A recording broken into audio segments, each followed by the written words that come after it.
Bonjour à toutes et à tous. Aujourd'hui, je vais vous présenter la composition de mon sac 72 heures et plus. Ce sac sera plus gros, plus lourd et plus complet que mon sac 24 ou 48 heures. En effet, j'ai plus de chances d'être confronté à une situation particulière en restant plus longtemps sur le terrain. Donc cette vidéo va être compartimentée en plusieurs catégories en fonction de l'utilité, de l'aménagement de mon sac et du besoin que je pourrais avoir sur le terrain. En ce qui concerne le sac, donc c'est un sac de marque Savota, c'est le Yakari XL. Donc c'est un système à clé de portage qu'on peut retrouver ici, donc qui va permettre une meilleure répartition du poids. Donc c'est un sac qui est très robuste. Bon, il est aussi très cher, hein. Il a un prix qui compte entre 500 et 600 euros, mais pour une sortie en montagne, il fait bien l'affaire. Même utilisé par les militaires parfois en opération extérieure, il a fait ses preuves. Donc particulièrement robuste. De plus, grâce à sa clé de portage, on a une sensation de légèreté, hein. Personnellement, je peux mettre 20 kg avec un ressenti de 11 ou 12 kg sur le dos. Ce sac a une capacité de 90 litres et avec son système roll top qui le rend en plus étanche, on peut facilement ajouter 20 litres de plus. Vous voyez, l'intérieur texture étanche. Mais je vous ferai une vidéo sur le rétex de ce sac, ses particularités, ses avantages et ses défauts. On va retrouver une multitude de passants molis. On va pouvoir y attacher des poches. Je sais que Savota fait des poches exprès qui font entre 5 et 10 litres qu'on peut mettre sur le côté. Moi j'ai opté pour des poches qui sont d'origine militaire, hein, qui sont censées être leur trousse individuelle du combattant, leur TIC. Donc moi je les ai modifiées et vous verrez dans une des vidéos, ici j'ai fait ma TIC SAN et là c'est plus une TIC pour pouvoir monter le bivouac. J'ai aussi pu y mettre ma petite hache, ma machette et installer un couteau sur le côté. Le sac est particulièrement confortable. Tout ce qui est coupant, donc que j'emporte avec moi. On va retrouver au niveau de la ceinture de mon sac un couteau. Donc c'est un couteau pliable, hein, qui m'a été offert par un copain de l'armée française. C'est le CAC, hein, un tatou. On a ici un petit Mora, hein, qui coûte une douzaine d'euros, très efficace, que j'ai lui placé sur mon sac à dos, qui peut être à portée de tous ceux qui auraient besoin d'un couteau dans l'immédiat. J'ai aussi une machette, hein, donc une machette que j'ai ramenée d'un de mes voyages à l'étranger, machette qui coupe très bien, assez lourde mais très pratique pour couper les grosses plantes et grosses branches qui dérangeraient. J'ai aussi une petite hachette, donc la Fiskars X10, très légère et très résistante, hein, c'est particulièrement agréable, que j'ai customisé moi-même afin qu'elle soit pas trop voyante. Et enfin j'ai ma petite scie. Donc c'est une Silky, la Silky Pocket 30, qui est de manufacture japonaise, une scie qui coupe très bien. Vous retrouverez un lien dans la description de tous les objets que je vous ai présentés et que je vais vous présenter. Si jamais vous avez des questions, n'hésitez pas à les marquer en commentaire, j'essaierai d'y répondre au plus vite. Et bien sûr, si vous voulez que je vous fasse un rétex de tel ou tel produit, n'hésitez pas à me le demander. On va passer maintenant au compartiment nourriture. Alors dans un premier temps, j'ai avec moi tout le temps mon Jetboil que j'ai acheté il y a 5 ans au prix de 110 euros, que vous trouvez par exemple sur les sites Amazon ou même en magasin à Decathlon. Je sais qu'ils en font une certaine gamme. Donc Jetboil, c'est quoi? C'est un réchaud qui utilise un système d'ailettes qui rend la flamme beaucoup plus performante et donc permet de faire cuire ses boissons, donc par exemple un chocolat chaud, un café ou une soupe, beaucoup plus rapidement. Hein, il faut en moyenne à peu près 1 minute pour faire bouillir 500 ml d'eau. Donc c'est un gain de temps et surtout un gain de gaz. Donc ça fonctionne avec des petites bouteilles de gaz qui sont très légères et le réchaud en lui-même ici. Vous pouvez trouver aussi sur internet donc un système qui va vous permettre d'adapter votre réchaud à tout type de plat. Vous avez juste à le clipser dessus et puis vous pouvez venir faire tenir un bol, une assiette ou quoi que ce soit pour pouvoir vous servir du réchaud.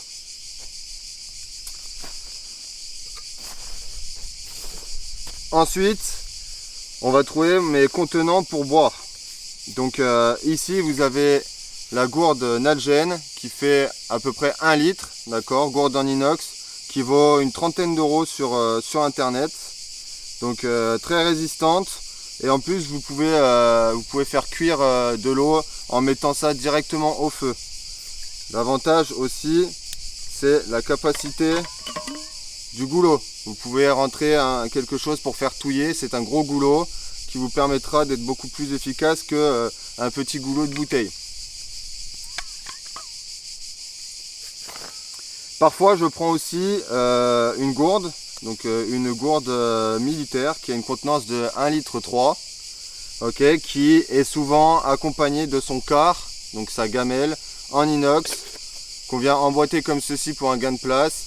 On peut mettre ça au feu, bon la gourde est en plastique, je vous le déconseille, mais on peut mettre le quart au feu et ça vous permet de faire cuire ce que vous avez envie de manger. Si vous avez pris une conserve de raviolis, vous pourrez les faire cuire dedans.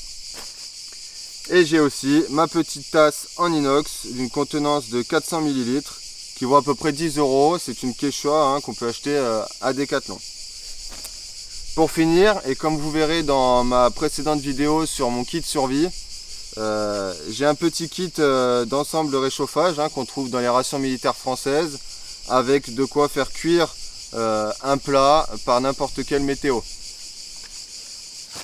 Avant de passer au compartiment couchage et fabrication de son campement, je vais vous montrer les petits accessoires que j'emporte avec moi à chaque fois que je pars, que ce soit pour du 24 heures, 48, 72 heures ou pour une semaine en forêt ou en montagne.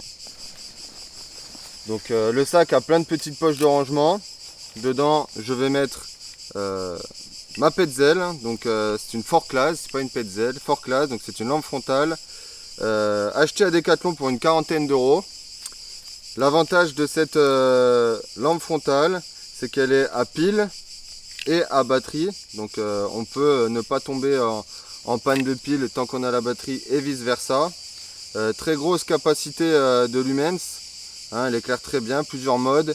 Et surtout important, elle fait le mode rouge, qui pour moi, en termes de tactique et en termes de discrétion, est important.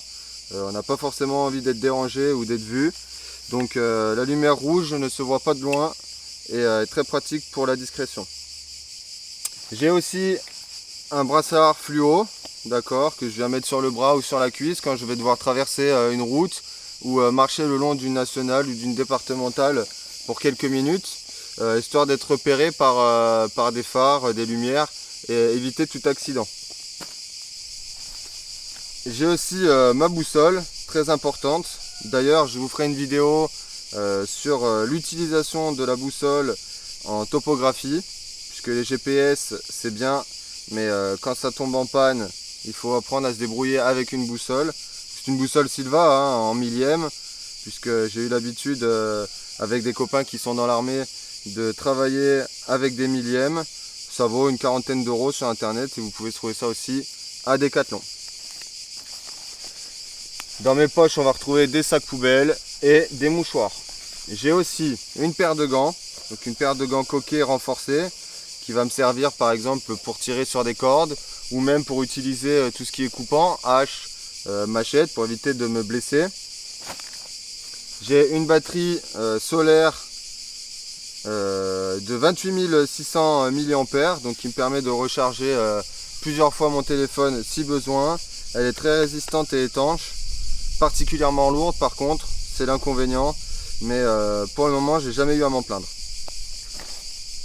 On va retrouver aussi une petite lampe, une lampe Quechua, rien de plus classique, avec un système dynamo pour pouvoir la recharger si elle a plus de batterie, qui éclaire en rouge et blanc, qui vaut à peu près 10 euros à Decathlon. J'ai aussi acheté ça, que j'utilise uniquement en temps de grand froid, quand je vais sur des montagnes en plein hiver. C'est des petites chaufferettes pour mains ou pour pieds que je viens placer dans les gants ou le soir que je mets en fond de duvet pour me réchauffer. Ensuite, j'ai aussi un petit tapis de sol pour pouvoir poser mes fesses un peu partout, que ce soit mouillé, que ce soit rocailleux. Ça permet de se soulager quand on a marché quelques kilomètres. On vient s'asseoir là-dessus, c'est confortable. J'ai aussi une éponge grattoir pour nettoyer ma vaisselle, pour nettoyer mon car ou ma gamelle. Et pour finir, mon kit survie plus mes fumigènes, mon kit réchauffable et mon kit de filtration d'eau. Ceci, je les emporte avec moi, mais j'ai fait une vidéo que vous verrez sur mes outils et mes accessoires pour la survie. Donc je ne vais pas revenir dessus. La vidéo survie va apparaître en haut à droite de votre écran. Pour finir, le dernier compartiment que je vais vous présenter, ça va être tout ce qui est fabrication du camp, couchage et aussi pour se protéger par exemple de la pluie. Donc on va commencer par ça, hein. Moi j'ai toujours avec moi une petite paire de guêtres. D'accord, donc bon là c'est des guêtres CAM de la marque TOE Opex, ok, qu'on vient mettre au niveau des chevilles pour éviter de tremper le haut des chaussures, les chaussettes, et pour pouvoir effectuer une marche plus confortable. Et j'ai aussi un kawaii de la marque Soloniac qui vaut une quinzaine d'euros, qui est très léger et qui prend absolument pas l'eau. J'ai pu le tester dans des conditions de pluie équatoriale, ça prend pas du tout l'eau, très pratique. Ensuite, je vais vous parler de la fabrication donc, de mon camp bivouac avec donc la petite poche qui se situe sur le côté de mon sac à laquelle j'ai accès assez rapidement pour pouvoir commencer le camp de manière rapide, juste en posant mon sac, hop, j'arrache la poche sur le côté et je peux déjà commencer. Donc j'ai deux bâches, ok, donc j'en ai une qui fait 2 mètres par 3 et j'en ai une autre qui est une DD Hammock 3 par 3 qui va me servir à faire les tarpes tentes. Les tarpes tentes, je vous montrerai dans une prochaine vidéo comment faire sa tarpe tente. C'est très pratique, ça permet d'avoir une couverture à un peu moins de 360 degrés, du vent et de la pluie, et il suffit juste de quelques sardines, une petite drisse et un tarp sans arbre, sans rien. On peut faire ça partout, mais je vous montrerai ça plus tard. Et dans ma petite poche, on va retrouver plusieurs tendeurs, une drisse, des sardines si jamais j'ai pas pu en fabriquer moi-même, des mousquetons et des petits bouts de ficelle afin de pouvoir faire différents nœuds pratiques pour la construction de mon bivouac. Maintenant on va parler du couchage. Donc pour commencer au sol, j'ai mon tapis de sol Thermarest Z-Lite qui vaut à peu près 45 € que vous pouvez trouver sur différents sites. Je vous mettrai le lien lui aussi en description. Très léger, sa forme carrée permet de le rendre beaucoup plus compact qu'un rond. Son côté argenté et son côté doré ont tous les deux une fonction réfléchissante pour la chaleur. Et alvéolé comme ça, il est très confortable. J'ai pu dormir dans plusieurs conditions assez extrêmes avec lui et j'ai absolument pas eu mal au dos. Ensuite, je vais avoir mon petit Snook Pack Billy Bag. Donc c'est un sursac en cas de forte pluie. Un sursac étanche Gore-Tex qui fait à peine 300 grammes, très pratique, très petit. Vous en avez deux, vous avez celui-ci, c'est le normal, et vous avez l'autre, le modèle Special Force, qui va avoir une fermeture qui le rend à peine plus lourd, mais plus pratique. Ensuite, pour dormir, j'ai mon Carinthia, donc c'est un Carinthia ce qui est le plus normal, qui vaut à peu près 80 €. C'est celui qui est perçu par l'armée de terre française, et qui permet de dormir dans une zone de confort à peu près 5 degrés, 10 degrés. Il est largement très suffisant pour une période estivale. En période plutôt hivernale, en cas de neige, je vais plus avoir tendance à prendre mon Carinthia Défense 4 qui est beaucoup plus épais et lui résiste beaucoup mieux au froid. Et enfin pour le confort, j'ai un petit coussin Snook Pack qui vaut une quinzaine, vingtaine d'euros sur les différents sites ou alors dans les surplus militaires, avec du coton à l'intérieur qui permet de soulager la nuque en cas de longue marche ou même sur un terrain pentu sur lequel on s'est posé pour faire le bivouac. Voilà, donc c'en est fini de la présentation de mon sac.